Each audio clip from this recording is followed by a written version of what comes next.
Hello, and we are live. We're live at the Rotoworld Baseball Q&A. It's Tuesday.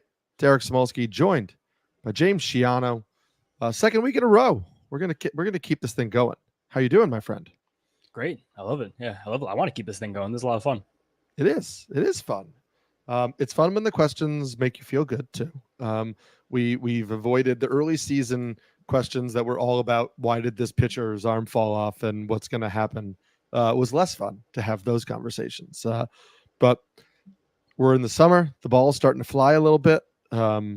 Your Mets, my Red Sox are surging a little bit, so it's nice to talk some baseball. Mm-hmm. And yeah, did you see the Jeff Passan rumor, by the way, that involved both of our teams? I did not. Was that this morning? It was from his ESPN article this morning. He said, if the Red Sox remain in contention in July, that they should call the Mets about Pete Alonso. I think I'm super in the minority of Mets fans where I would still lean sell even after all the fun we've had for the last month. Just because if someone decides to sell in the super crowded NL, like, you could make a killing. You could. Everyone's buying. Yeah. It is a tough. It's tough for the Mets right now. If for people who are watching live, I'm gonna switch my internet connection real quick, so I might vanish for a second. But James is still here. James, let's just talk to the people for a second while we do this switch. Who do you think the Mets could actually sell off and get something like reasonable for? I mean, the best piece they could sell, but the most painful one to sell is by far Pete Alonso, of course. Like, Pete Alonso might be the one that, unless Luis Robert or Garrett Crochet are available to trade deadline, there's a reasonable chance that Pete Alonso is the most important piece that could get moved. Him and JD Martinez both. JD's hitting better than Pete, but we know that Pete is capable of catching silly fire at any given moment. Besides that, I think the Mets could get a lot suddenly. You right there, Eric? Yeah, you went away and then I went away, and I think we're okay now. Yeah, you're frozen on mine, but I still hear you. So am I still frozen? Yeah, your camera's frozen. God. I hear you. That's not. How's my face? Is it an attractive frozen face or is it a total mess? It's a bit pixelated, but it's not that bad. It could be worse. Okay. We'll try to we'll figure it out. Let me know if it goes away. You're moving again. Oh, hey, we're moving. All right. Well, little technical glitches here, people, but we're in it. And yeah, let me know. This internet extender that I have has not been working well, so let me know if it ever happens again. We're gonna jump into our questions right now. Jetta has asked this one, which I don't know that anybody knows the answer to this, which is just Max Meyer returns when. You'd have to think it's now. It seems like if it hasn't been yet, there's no reason it would be soon. The Marlins are kind of pulling creative players out to pick and start these games. They started somebody named Kyle Tyler on Sunday, who'd never started a major league game before. He was a journeyman reliever for the last few years, and he had, to put it very nicely, like, not the most exciting stuff in the world, or the stuff I'd tremendously want for a starting pitcher. So the fact that they keep finding reasons for Max Meyer not to start games, when they have, I think, 6 starting pitchers now on the injured list, it's a good indication that they just really don't want him to be starting them. Which doesn't make sense. I mean, he's 25, right? So it's not like he is a really young prospect arm that they are. I understand he's coming off surgery, but he's not like a 22-year-old they're trying to really baby all the way through. They're still throwing him, right? I understand he's throwing like 3 innings at a time, but he is still pitching. He's still ramping up. He's still, kind of like building up the arm strength. I don't understand at this point what benefit he gets from, continuing to throw 3 or 4 innings in the minors. There's one thing that the Fangraphs update has happened in the last few weeks, and there's a lot of cool new features on there. But one thing that they've been integrating into, especially the minor league player platforms, is AAA pitch mixes, repertoire, percentage stats. And he's throwing the changeup a lot more. Tons. When Meyer was up at the big league team, his 3 starts in April, he was throwing 50% sliders. And now in the minor leagues, he's up to almost 30 or 40% changeups and pulled that slider a lot back. So I think that's probably a push from the team. Be like, you have to get this changeup better, then we'll put you in the major leagues. Where realistically, I don't think that matters as much as maybe they might. But Yeah, especially considering, again, Kyle Tyler got to start on Sunday. And Kyle Tyler is just the guy that you is on your team in year 2037, MLB The Show, and you don't know why or you don't know how. He's in middle relief, and you wind up DFAing him. But it just doesn't make sense why he's not on this team. Yeah, it is. The changeup is going to be the third pitch for him when he comes up. Like, he's working on it more. He's pulling the slider back more in AAA, but the slider is his pitch. Like, it's not like he's going to come up to the majors and throw the slider less than the changeup. So you just want to get the changeup to be a workable third pitch for him.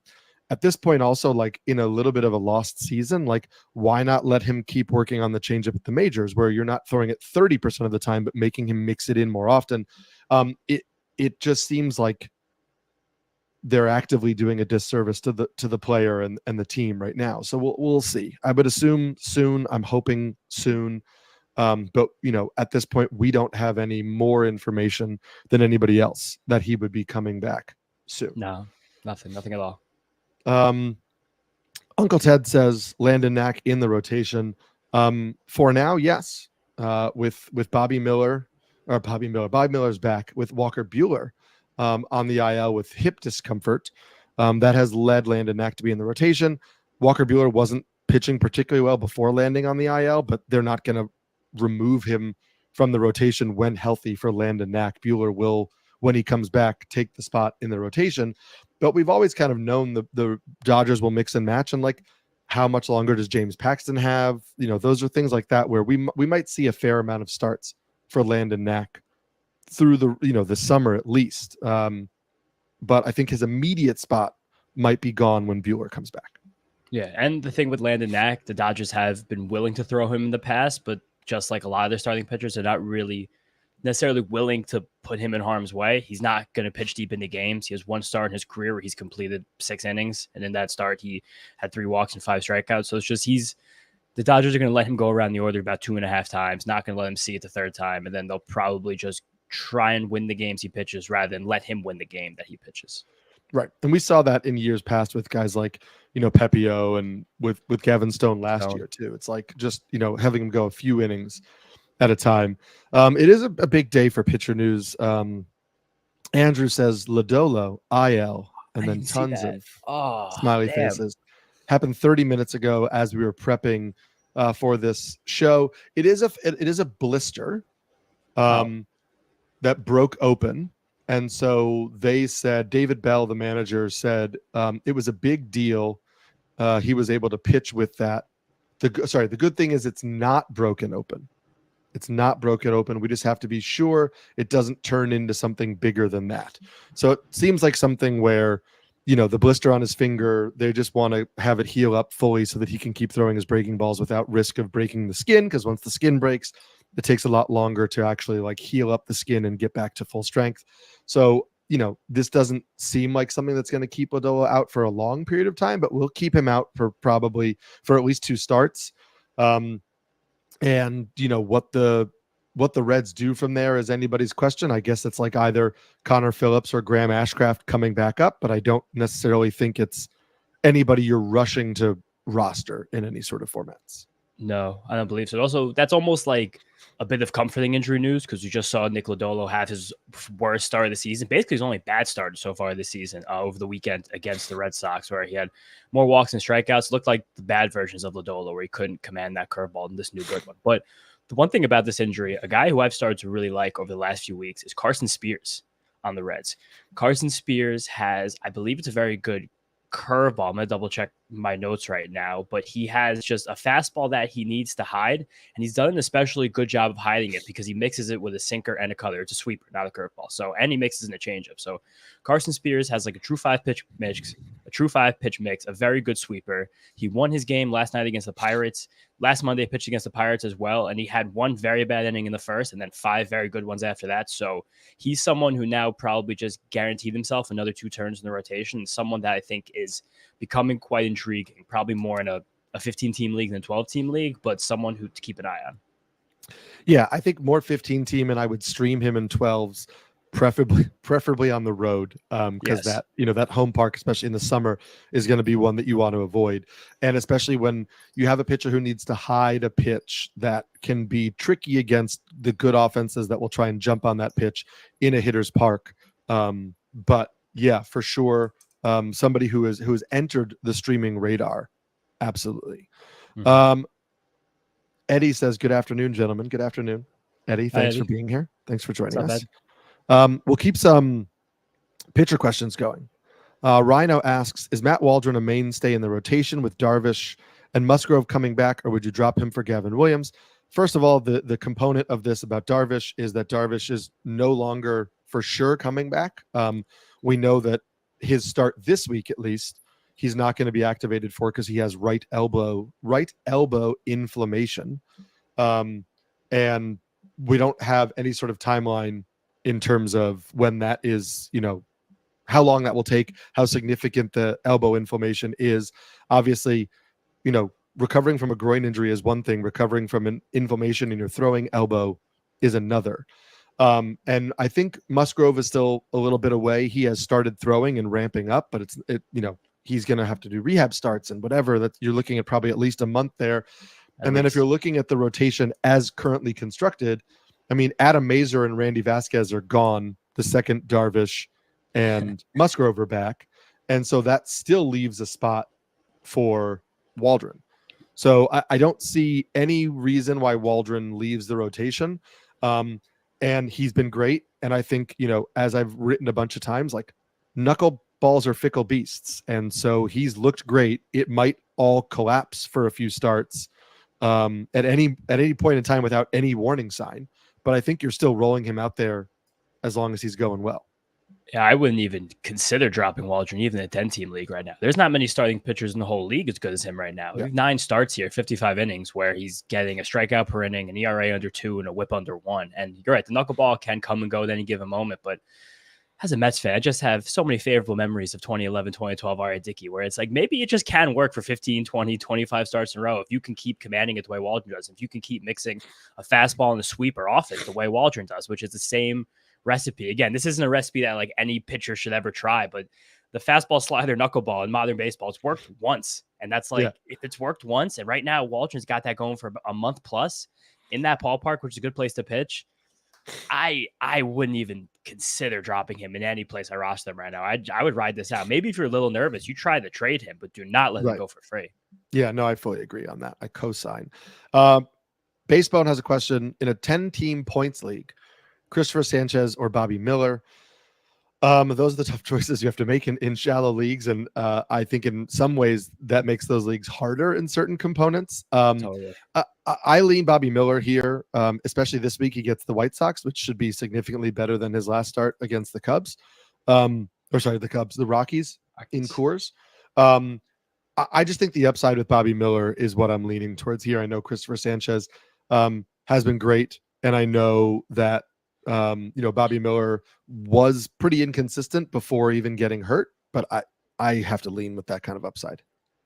Basebone, you got to drop us another comment and tell us who else you could possibly be considering dropping, because there's another. I wouldn't drop either of these guys. You have to do anything you can to keep all these guys in the team. I was really mad at the Dodgers. They gave Bobby Miller's first start back in Colorado. That was annoying, but he just like what he can do and what he did. And I think it was the second start of the year this year, his first start of the year. We struck out 11 guys in 5 innings before he had a blow up, and then he had the elbow issue. But Christopher Sanchez is a revelation right now. This guy's incredible. The Phillies just inked him to an extension in June. That never happens for a pitcher like this. But both of them are stuff plus darlings. Both of them have multiple weapons against both sides of the plate. Both of them are completely electrifying on the mound. Like, there's got to be another option here. Please let us know in the comments if there's anyone else you could consider dropping, because this team seems championship bound.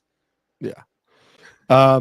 Dad has a comment. Also, a gluttony of pitching options here. Dad asks, would you trade Shota Imanaga for O'Neal Cruz in a 5x5 category league? And then he goes on to list his other pitchers. So not including Imanaga. He has Zach Wheeler, Tarek Skubal, Ranger Suarez, Tyler Glasnow, Paul Skeens, Joe Ryan, Max Scherzer, and Cutter Crawford. So the first part is you can absolutely trade Shota Imanaga if those are your other pitchers, because you still have a gluttony. And there are many other pitchers that you could probably trade 2 of those guys and still have an elite rotation. I think it depends on the category need. I think we have seen O'Neal Cruz that he is not going to give us the stolen bases that we were hoping for when we looked at his profile as a minor leaguer. And we know the batting average is going to come and go depending on the hot streaks because he does swing and miss.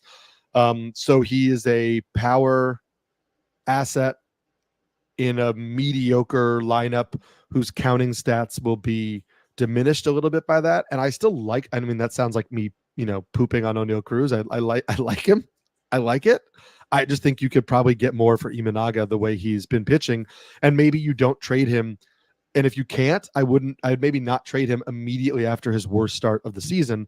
I'd maybe let him get another good start in under his belt, or keep him and, I don't know, deal one of these other guys. Like I'm not super high on Scherzer this year. So, see what you can get. Yeah, Scherzer's a hard one to trade. Also, again, Imanaga after an 11-run outburst is hard. If you would have done this like 15 days ago, you could have maybe got Elliot De La Cruz instead of O'Neal Cruz. But just the quality of contact with Cruz and the fact that he's had such a bad first half and he's still league average in batting average and he still has all of the power metrics. There's probably a wicked home run barrage coming at some point, but the Pirates don't necessarily play him against every lefty, which is a part of this equation as well. And it's just, you're right. It's not, but the only thing you'd be making this trade for in 5x5 is like, I need to make up home runs ASAP and I want to try and catch lightning in a bottle. But even if so, you could probably massage a slightly better deal for Imanaga if you wait another week. Yeah, I would agree with that. Uncle Ted asked, is Ben Lively a buy or a sell? I consider Ben Lively a rock solid streamer. And I look at his schedule and I see his next two starts are against the Royals and the White Sox. And so I say buy, because even though the Royals are a solid team and they're a better offense than many people thought coming into the year, they're not an offense I'm running from. And then obviously you get the White Sox as the start after that, provided the rotation stays on track, which could be impacted by the return of Gavin Williams. But let's assume he gets Royals, White Sox. Like, I think you want Ben Lively for those starts, but I don't think he's a guy you need to keep on your roster. I don't think that he's made changes that are so significant that he is becoming like a hold. I like the changes he made when he was in Korea, and he didn't utilize all of them as a reliever last year. And so now that he's in the starting rotation, he can kind of showcase, a lot of what he's doing, in particular with the sweeper that I like. But to me, this is like a short-term buy. Yeah, I truthfully can't comprehend the Ben Lively this year as like a predominantly fly ball pitcher in a ballpark where the ball seems to be flying more than it ever has, to not be giving up runs at all. It's just he's such a tinkerer with the fastball and the sinker, using him, mixing against the righties and the lefties. Like, that's kind of his thing. But I feel like as he goes around the league a little bit more, more people start to figure it out. So I'm not super bullish on Ben Lively's second half. Yes, I agree. Eddie shouted out Stephen Vogt as a manager of the Guardians, and I second that as my former teammate who's gone on to a much more successful career than I have. Slightly. But yeah, but that is part of the reason why they talk about catchers being good managers. Catchers really do have a hand in so many different components of the game, and he has done pretty well in his first year as a manager. Though a lot of it is also team construction and things of that nature as well. Rhino's asking us, would you rather have Jared Kelenic or unproven Heston Kjerstad rest of season? Oh, this is Kelenic by a lot. Kelenic is actually, there's something truly, which it pains me so much as a Mets fan, both as the team that traded Kelenic the first time and just hating the Braves with all of my heart. There's something happening with Kelenic. The fact that this opportunity has now struck him with Michael Harris and Ronald Acuna out for an extended period of time, the Braves are giving him significant run as the leadoff hitter. He led off against lefty Nestor Cortez on Sunday and hit a home run off him and was in the middle of another rally. He seems confident, like he seems motivated. There's still a lot of the same problems in his game that there have been, but it just seems like a mentality thing that Kelenic has turned the corner he was never able to turn in Seattle. Yeah, I would agree on that one. I think you have to look at this way. Kelenic is leading off for the Braves. Probably not, given the injuries, probably not a better lineup, but a good lineup in a leadoff spot. They've also been playing him against lefties, given all the injuries. So he is no longer a guy that's going to be platooned. Kjerstad will get platooned. He's going to be in the lineup only against right-handed pitching. And we also don't know, they didn't send Cowser down. No. So we also don't know if Kjerstad's going to be in the lineup every game against right-handed pitching, or if some games, they're going to give Cowser a start or two during the week, because why keep him up if you're not going to also let him play sometimes? So even if Kjerstad, quote unquote, takes that job, that's not an everyday job. And also this year, in the 10 games, it's only been 10 games, so small sample size. We understand that. But in the 10 games that Jared Kelenic has moved to the leadoff spot for the Braves, he's hitting .333 with 3 home runs, 8 runs, 6 RBIs, and a stolen base. The strikeout rate in that time is 26%, which is not great, but honestly, like, given what his strikeout rates have been in the past, over 30%, like, that is an improvement.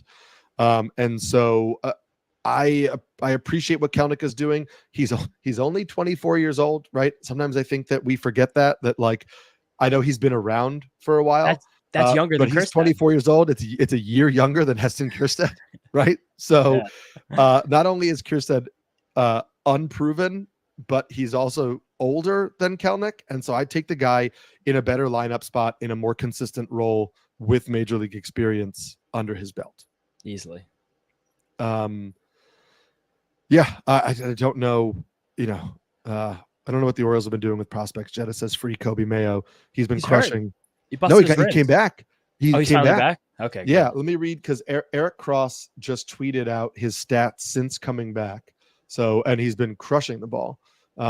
So he's played 9 games since coming back. He's hitting .394 with 5 doubles, 4 home runs, a 13% walk rate, a 20% strikeout rate. Wow. Slugging .909. They need to free Kobe Mayo. I think we're done with the Ramon Urias at third base experience. We don't need to see it. But it's going to be a while. Yeah, they just so clearly don't want to cut Ramon Urias because he's not a non-valuable baseball player, and they refuse to let him go for free. But he just keeps clogging the spot that they have 3 or 4 guys in the organization that could do it better than Urias. But they're a very stubborn organization, which has helped them get so good so quickly. But I don't think they're going to give it up for free. The issue is that Ramon Urias and Jorge Mateo are both really valuable bench infielders who can play all around. And, Ramon Urias plays much better defense, but they don't seem like they're not going to cut either of Urias or Mateo. I think one of those guys is going to need to be an add-on in a trade that they make, probably to get an arm, maybe. I just can't see them fully cutting one of those guys. So it's injury or trade, and we'll see. Those are guys that I'm certainly interested in Kobe Mayo. I have him in AL tout, and so I hope that he gets the call. Other young guys, Uncle Ted says, would you rather have Austin Martin or Daniel Schneemann? So for those who are playing in more like 10 or 12 team leagues, Austin Martin for the Twins, he has been called up and is playing again. Weirdly, Austin Martin is a right-handed hitter who they seem to only start against right-handed pitchers because they faced lefties on Saturday and Sunday, and he was benched because they want to get Manuel Margot, Kyle Farmer, and Jose Miranda in the lineup, and Farmer and Margot only play against lefties. So this is like a weird situation where Austin Martin seems like he should get full-time playing time, but is also not getting full-time playing time. And he was a former prospect of note before he was with the Twins. I believe when he was with the Blue Jays. He's been traded a few times. And then Schneemann is a utility player who's playing far more often. Left-handed hitter who actually started against lefties the last 2 games and has played short and third and center and second. And so they're getting him in the lineup all over the place. And that's why I think I'm going to lean Schneemann. I think the Guardians lineup is good.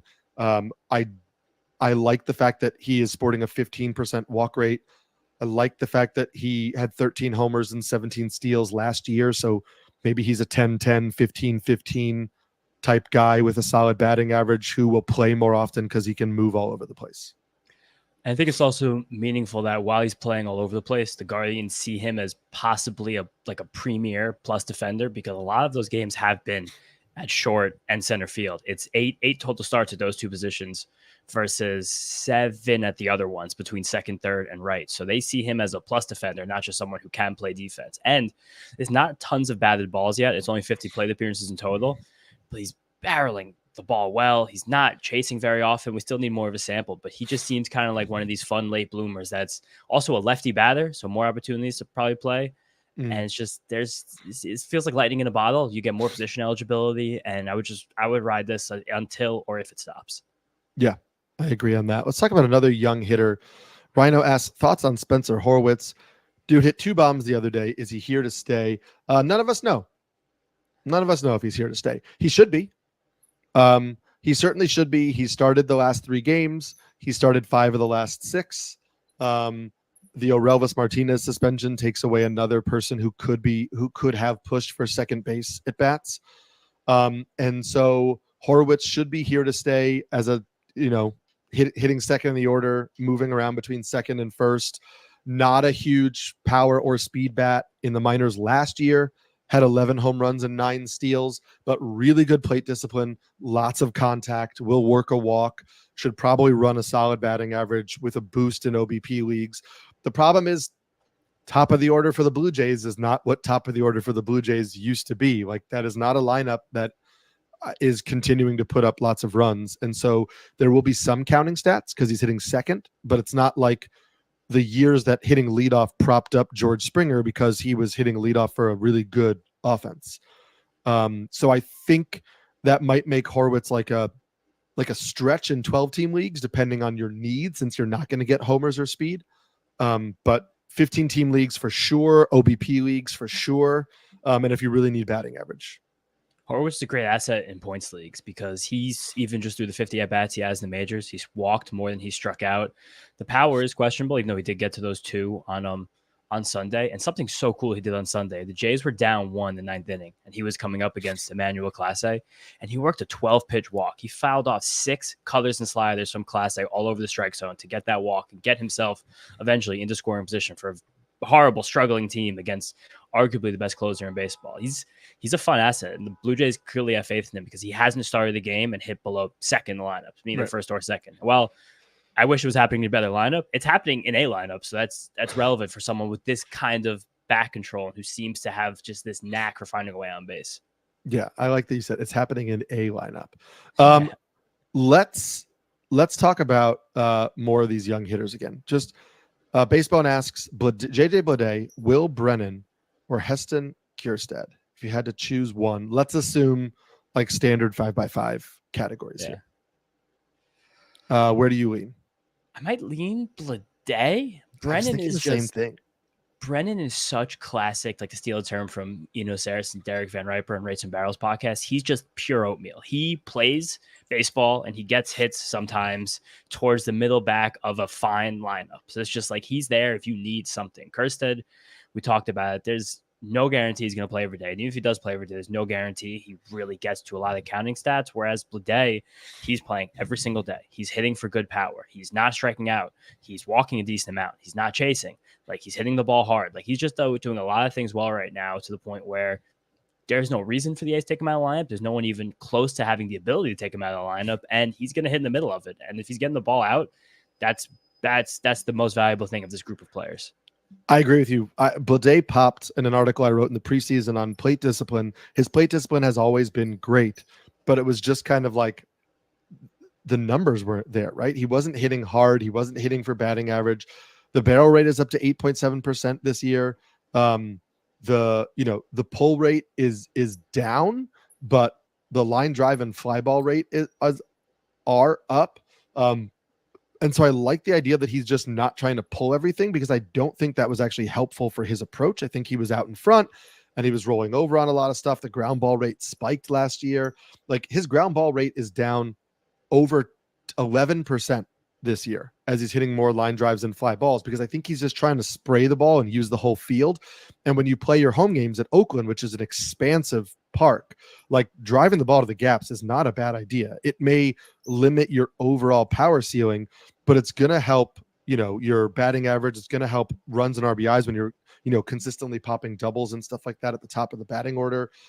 He already has 22 doubles on the year. He came into the season with 21 career doubles. So like those are things that I think make Bleday interesting. And I would put Kjerstad over Brennan as the other ranking there, just on the upside. Yeah, but that might also be like a league context thing, because there are leagues you'll want like a 15-teamer, a guy like Brennan, to just stack plate appearances and get a lineup that is playing well. But they also missed this on the first go around here.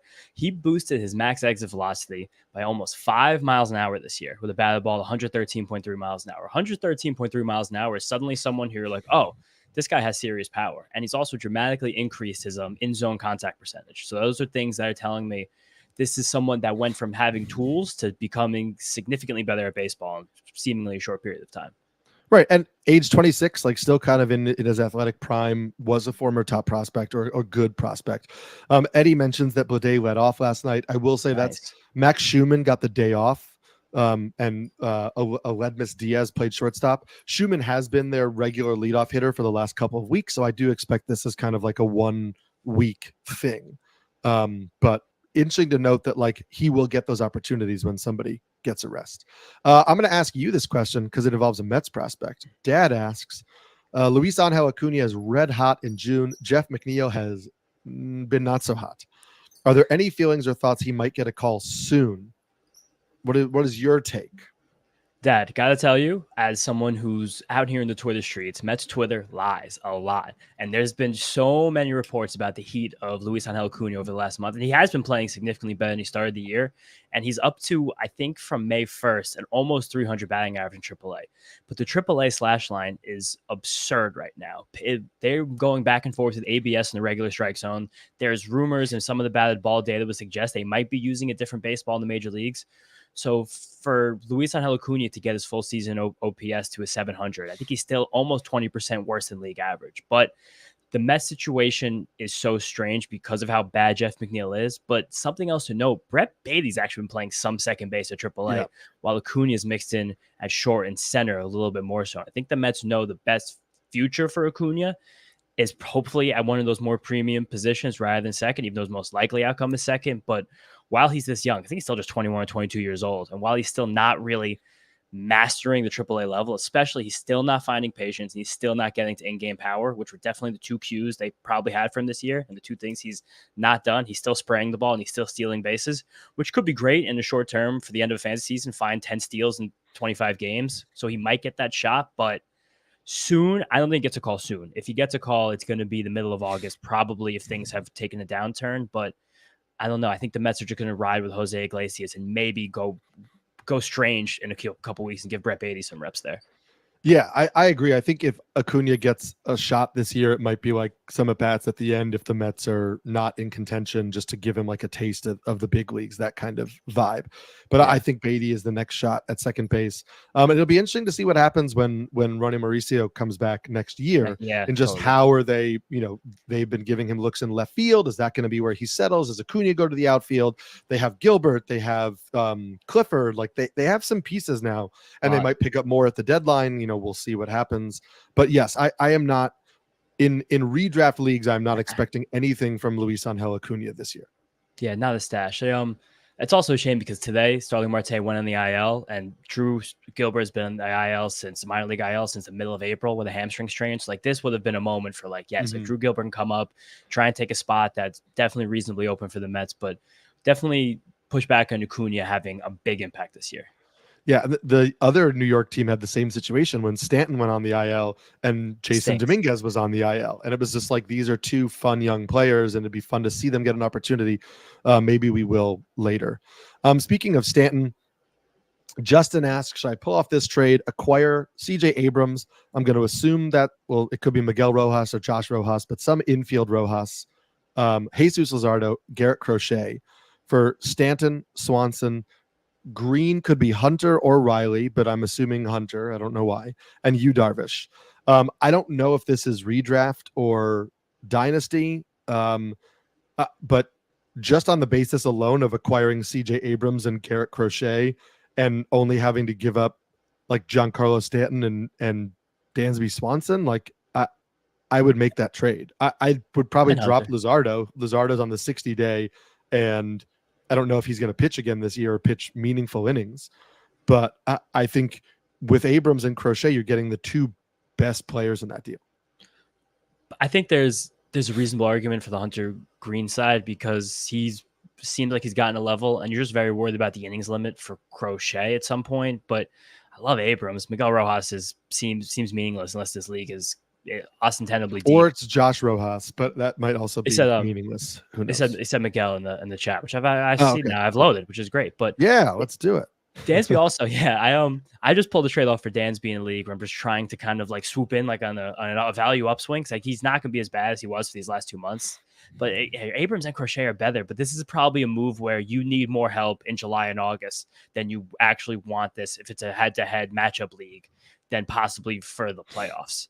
Because Crochet is going to stop pitching September, very likely. So you might get to if it's a head-to-head league, especially a points league, and get to the playoff spot, you might have just lost your ace. With no point, but you might need him to get there. So it's a lot of league context probably comes into play with this deal. Yeah, I hear you, and I still lean on the Abrams and Crochet side of it all. Mm-hmm. Basebone asks Jackson Merrill or JJ Bleday, and I would say Merrill here. 10-team points league. I think Bleday probably has a little bit more raw power, but Merrill has been showing like a little bit more pop than I think we expected of late. And I still don't know that Merrill is, he has one fewer home run than Bleday on the year, like higher batting average, way more steals, better lineup context around him. I think it's pretty easily Merrill. Somebody had comped, it may have been James Anderson at the start of the year, comped Merrill to Michael Brantley. And I that comp has always stuck in my head of like Brantley prior to the final seasons of his career, like would, hit a fair number of home runs, not a home run hitter, but he wasn't giving you nothing and was a really high batting average guy who was not going to strike out and you could hit like toward the middle of the order. And I think Jackson Merrill is showing a lot. And so for me, it's pretty easy. Yeah. I'm really impressed by Merrill early on the season. The power that has gone to, especially recently, and especially against left-handed pitching, is cool. And I like that Brantley comp because Merrill is kind of like a young, healthy Michael Brantley. If Michael Brantley, when he was young and healthy, was in a better lineup and not trapped in those early 2010s Cleveland Guardians teams. But yeah, Merrill's awesome. But I think in a points league specifically, it's probably not that huge of a gap between Bleday and Merrill, just because Bleday is getting on base and he's hitting the homer still. The steals significantly less. The steals do mean less in a points league for sure. Let's see what else we have. Somebody was asking. Oh, Rhino asked thoughts on Spencer Turnbull. Does he finally get love and have that final rotation spot rest of season? No. I mean, like you'd like to think so, but they shouldn't have taken him out of the rotation to begin with. So the fact that they took him out of the rotation when he was pitching incredible doesn't give me confidence that they won't do it again. And also, like, I chatted with Nick Pollock about this on the Corner podcast yesterday. It's like there's also no guarantee that Turnbull goes back to pitching the way he did. Like we knew that was a really hot stretch for him. We knew that was better than we've seen of him, and we knew there were changes he made. He added the sweeper, he did all of this, but also like it does impact a pitcher's rhythm to then be moved out of the rotation and then be put back in the rotation. And we have no way of knowing for sure what level Turnbull will get to. But I think the Phillies have tipped their hand that he's clearly the guy they feel most comfortable moving around to different roles. With that said, I think you should add Turnbull while he is in the rotation and cross your fingers. But I can't say with any confidence that that's his job.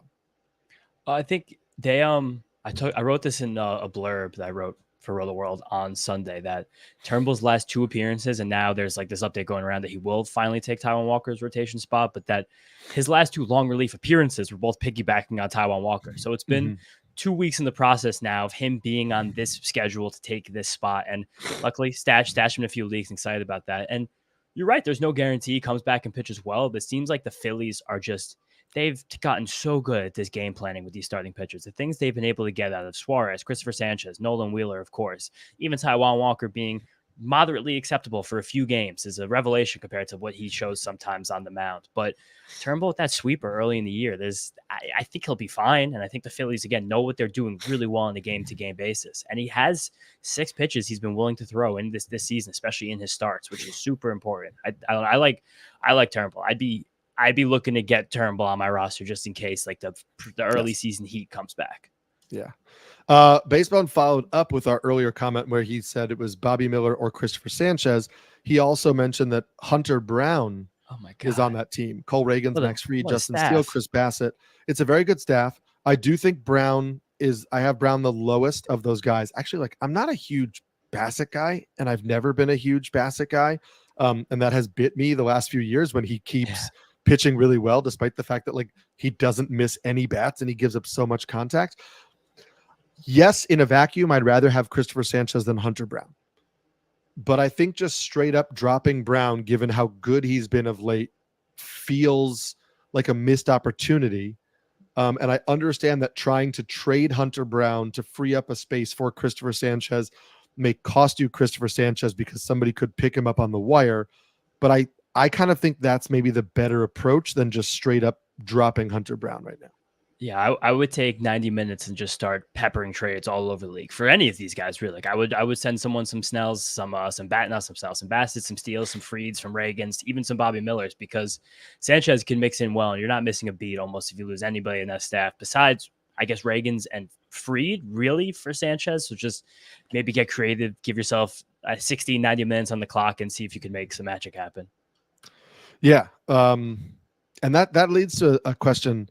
The trade questions are so hard because it really is very specific on your league and settings and team context. But Dad just said, like, when you talk about trades, besides obviously communication, do you guys have any recommended resources that could be helpful in cooking up trades? So when you are trying to make a trade, is there anything you consistently do?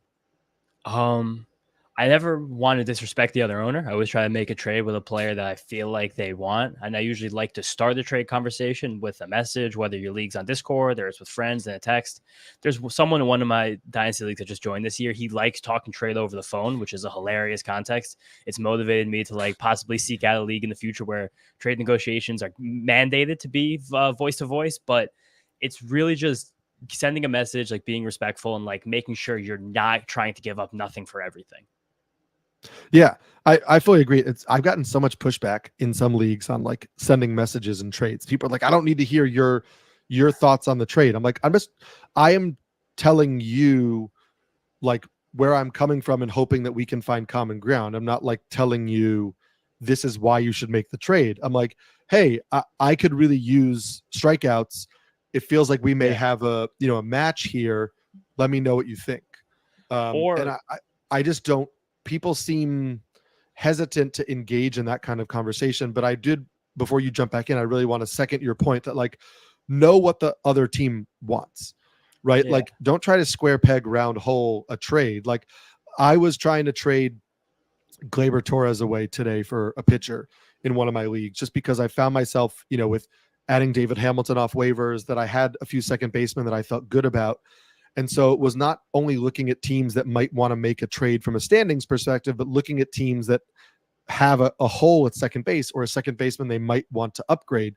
And that is a little bit better to see who might be a fit for you. And then I also like look at, if you have a player you want to trade, I think it's important to understand that, like, why do you want to trade that player? If it's because you don't believe that his value will remain the same, expect your other owner to have the same exact thought process, right? Like I have a buddy who's been shopping Chris Sale in a few leagues because he doesn't think Chris Sale he's uncomfortable having to hold on to Chris Sale for the whole year because he obviously hasn't been healthy for so many years. And it's like, cool, you could trade Chris Sale if that's your worry, but just expect that every other manager you're talking to has that same worry about Chris Sale. So if you're only going to trade somebody and get return for like what a top 10 starting pitcher would normally get, understand that like people may not want to give you that return because they have the same understandings, same fears. Yeah, it's a lot of it is knowing the other managers you're playing with. Like something is be good to like do sometimes. Just like, hey, I'm looking for this category. So you throw like 3 players from their roster out there. But like the guys I think that maybe you could use or I'm willing to trade is maybe one of these 4 or 5 players. So then you've opened the door, but then they can kind of direct it in a way that they feel more comfortable with. You could play from there. And it's just understand, like maybe your league is a lot of people that love using projections. So then you could kind of think about guys in your team that project well, it might not be playing well, or maybe people on your team more reactionary and like the stats they're happening. So you go for guys who are hotter rather than guys who look like they're going to regress positively. It's just kind of about massaging and knowing. It's like a lot like poker. You have to kind of know who you're playing with even more so than the players you're looking to acquire. Yeah. Somebody also said to me, like, if it doesn't hurt a little bit, it's not a good trade. Yeah. And I like to keep that in mind. Whereas like, if I'm proposing a deal where I'm like, oh, this makes me like, this is great. Like this is perfect. Chances are it's not a fair deal. Like if I'm not at least like I traded away Jose Caballero in a couple of leagues because I was worried about Taylor Walls and the playing time and whatever, but he is a tremendous steals asset. So I was giving him up in deals where I was like, I don't know, like I am losing a lot in stolen bases. Can I do that? And so it wasn't even like, oh, I'm sad to give up Jose Caballero, but I'm sad to give up that skill that is a very valuable skill. And so you need to, if you don't have any feeling that like there's something you're giving up that has value, chances are the other person you're trading with doesn't see value in what you're giving up either. Yeah. And yes, Uncle Ted, I was worried about Walls, only in terms of taking Caballero's playing time away, not in terms of Taylor Walls being particularly good. Taylor Walls has started 5 of the last 6 games at shortstop. He's basically been the primary shortstop, and Caballero has been like a utility infielder right now. He started 3 of the last 6 games, but 1 at short, 1 at second, 1 at third. So they're moving Caballero around a lot more, which is, not great when you want somebody in the lineup for steals, but also he can pinch run and steal bases, which has been helpful. Let's see. We'll end with, we're going to get, Eddie asked a very nice question, which is, do you and I have a regularly scheduled podcast? Because he'd like to add you to the calendar. Eddie, thank you. And there have been some other really nice comments from you guys about what James and I do. We really appreciate it. This is actually only the second show that James and I have ever done together. So, this is only the 3rd or 4th time we've ever talked. Yeah, exactly. But it clicked. Maybe it's like a Northeast New Yorker thing. Who knows? Yeah. But yeah, we're the foreseeable future. It'll be James and I doing these Tuesday Q&As. So you can always check us out here. And we'll answer all the questions. And then, obviously when, since James is in the Rotoworld family, when there are, spot guests needed on the podcast, things like that, he'll certainly be on, talking and worrying about or going over baseball stuff with us. We'll end with this last one, which is tough because we've not prepped for this at all. But Dad asked, do you have any good buy low candidates? I said Dansby before. Like you do.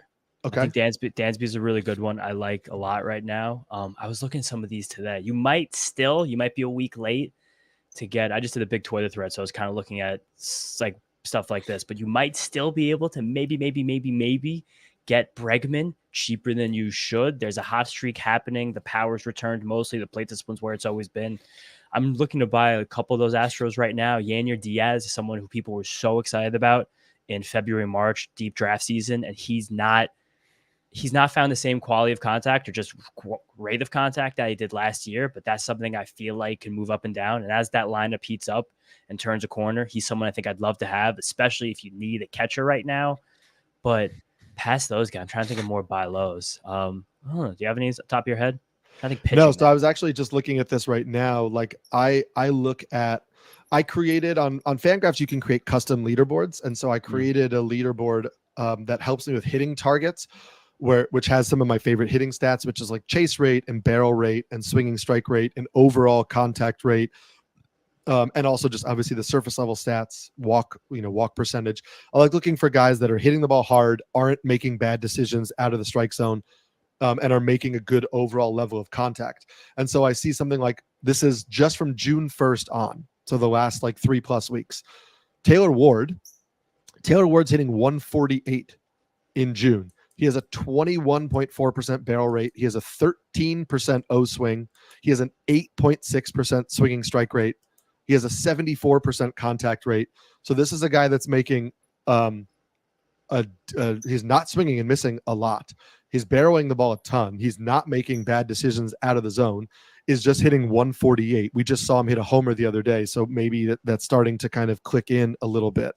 But that's something that I see with Taylor Ward.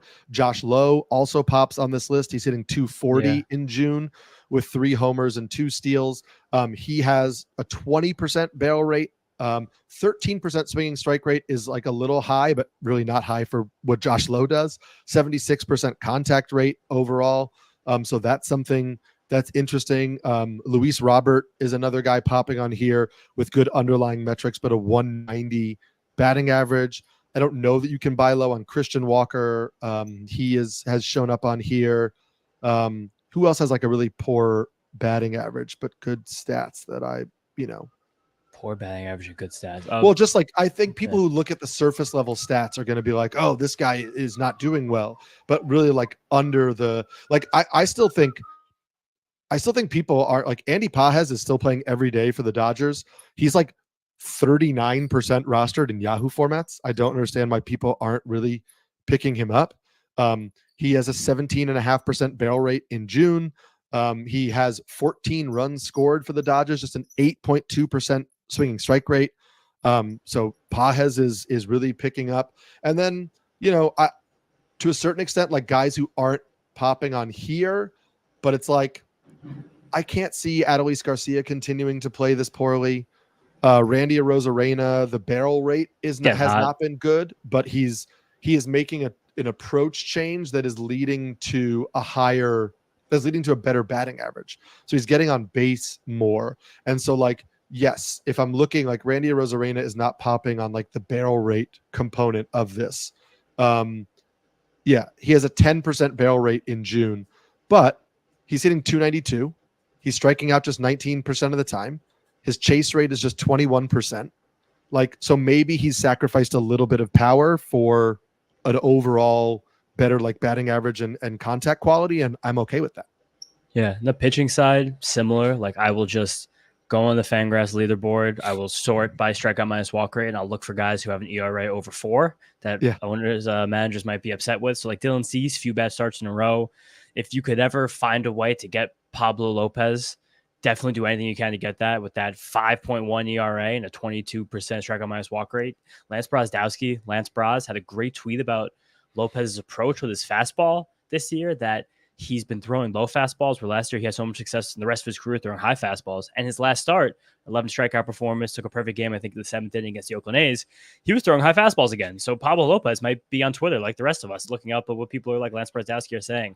Taj Bradley, the ERA dunked under 4, but the skills look incredible. I think Ryan Pepiot and Bailey Ober are both really, really good buy lows, just thinking about stuff. Michael King has been pitching a lot better, but some people might just be frustrated with the start. They might be trying to get out from underneath him. Zach Eflin, it's much more disgusting, but Savali, his 5 ERA might wind up at 4 because he still strikes some people out, but it's not fun. I wouldn't be going after him in like a 12-team league, but just look for the strikeouts minus walks and the bad ERAs and just hunt those guys there. We'll end with the show for today with a buy low question. A few guys have been mentioning in the chat Michael Massey, and so Rhino asked Vinny P or Michael Massey. I have been a Vinny Pasquantino fan, and I have been hoping that it would pick up. He has a 3% barrel rate in June, just 3%. Actually, that's the same as Cody Bellinger, only has a 3% in June. But anyway, he's hitting 227 in June. It's the same thing, right? Like a 5.5% swinging strike rate, 87% contact rate, hitting 227. Like Vinny Pasquantino is not going to get himself out. He's not going to strike out. The batting average should go up. Somebody with that kind of contact quality is not going to hit 230. He should hit 260, 270. But I don't know that the power is ever going to even develop into like 20 homer power. Like it's just not showing that right now. And so I guess I would lean Massey now that he's back. I think Massey was looking really interesting to me before the injury. I think there's potentially more power in his bat. Like, I don't know. I mean, he sells out for it a little bit more. So yeah, I'd probably lean Massey. The frustrating thing about Vinny P depending on your format, is that if I have a first baseman, like one of the 12 or 15 first basemen starting in my league, I would want to expect him for more than 15 or 20 home runs, which is the high end of what Vinny P is probably going to wind up with this year. So it becomes a roster construction issue. But I can never really get behind a guy like Massey, who doesn't get to a ton of power, does not walk, and also does not steal. So it's just like the batting average is good, but the on-base percentage is not. Like, he seems more at risk of possibly not playing baseball every single day than Vinny P, which is more of an issue, I think, for fantasy down the line. But I'm not. That's fair. I I don't love either of them rest of season, being honest. I'd prefer Michael Garcia over the two. Yes. Well, I'm still on the Michael Garcia train. Thanks to everybody for all the really nice comments about what we're doing today. James, tell people where they can find you on Twitter. Guys, check me on Twitter, James_Schiano. I posted a monster thread today about just first half stories. It's good. And if you guys like the Mets, listen to the Mets Stuff podcast, Subway Series this weekend. Yes. This week. It's exciting for that one. I'm going to watch that game tonight. You can find me on Twitter at Samulski NYC. Please, if you do appreciate the stream, you guys said some very nice things. We'll be back next Tuesday, so let people know. We tweet out a link to this on Twitter every Tuesday at like around noon. Retweet that, tell your friends, make sure they come, ask questions, and we'll keep this thing rolling every Tuesday. So for that, for James, for me, for all of Rotoworld, we'll see you next Tuesday on the Fantasy Baseball Q&A.